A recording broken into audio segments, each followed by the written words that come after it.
Hi guys, I'm back with some more romance recommendations, but this time they're English ones. Number 1 is Notting Hill. William, a British bookseller, meets and falls in love with Anna, a high-profile American actress. However, their relationship goes through many problems due to their different social statuses. Famous rich person in love with a simple bookstore owner. It's a plot explored many times, but this time the richness roles are reversed because the female is a famous actress. I'm also just a girl standing in front of a boy, asking him to love her. Number 2 is The Proposal. When New York editor Margaret faces deportation to Canada, she convinces her assistant Andrew to marry her in return for a promotion.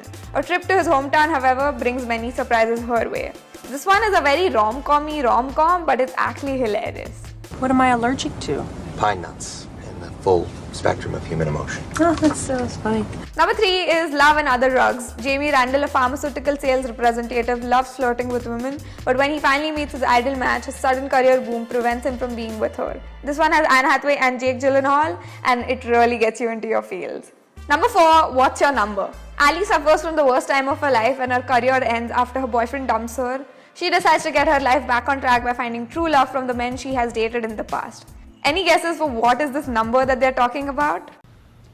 Number 5, Friends with Benefits. Jamie, a New York-based headhunter, gets Dylan to take a job at GQ. They soon become friends, but things get complicated after the individually dated lovers add sex to their relationship. The other movie along the same lines is No Strings Attached, which is after a breakup, Adam is looking for a casual relationship when he runs into Emma. They agree to maintain a strictly physical association, but things get complicated when they both fall in love.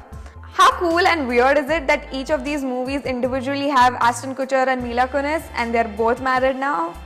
Number 6, Pride and Prejudice. Mrs. Bennet insists that her daughters find rich husbands and settle down. When a wealthy bachelor starts living near them, Mrs. Bennet's happiness knows no bounds. Okay, Neha, you seriously need to stop talking about the story in every single video. From the first moment I met you, your arrogance and conceit, your selfish disdain for the feelings of others made me realize that you were the last man in the world I could ever be prevailed upon to marry. Number 7, What Happens in Vegas. After a wild night in Vegas, Jack and Joy end up getting married. To make things worse, they win a jackpot of $3 million that makes it impossible for them to get out of their marriage. This one is definitely a enemies to lover trope. Number 8, Valentine's Day. On Valentine's Day, several couples face struggles related to their love lives while others try their best to find love. However, they try to overcome the challenges to make things work. This one is really just a fun rom-com that you watch on Valentine's Day, and this movie has such a huge cast that it has Taylor Swift and Taylor Lautner. Number 9, 500 Days of Summer. Tom revisits the approximate 1 year he shared with Summer, the girl he thought he could spend the rest of his life with. She, on the other hand, does not believe in relationships or boyfriends.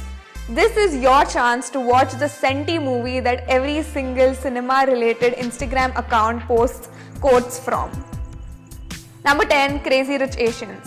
Rachel, a professor, dates a man named Nick and looks forward to meeting his family. However, she is shaken up when she learns that Nick belongs to one of the richest families in the country.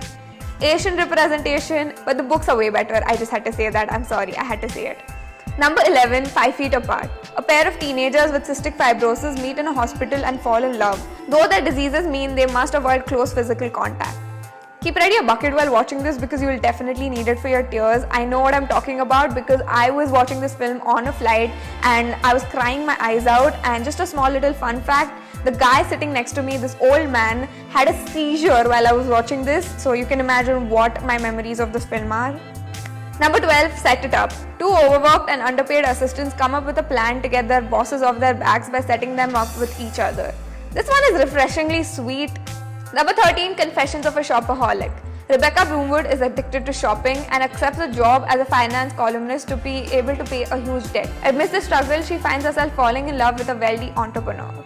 Wealthy businessman takes interest in a commoner. What an original story. But Luke is like seriously hot and you need to watch the film for him, or you could even actually read the book. Number 14, The Last Song. A troubled father-daughter relationship gets a new lease of life when the two begin to explore a common thread, their passion for music. Oh god, I seriously love this film and it's too senti for me to joke about.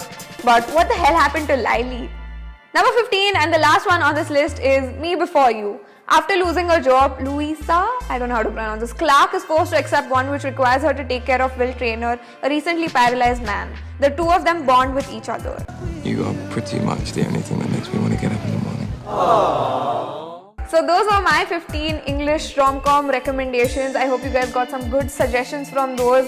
They are all simple, fun, beautiful movies to watch. They won't disappoint. And I have more videos with different movie genres that you can check out.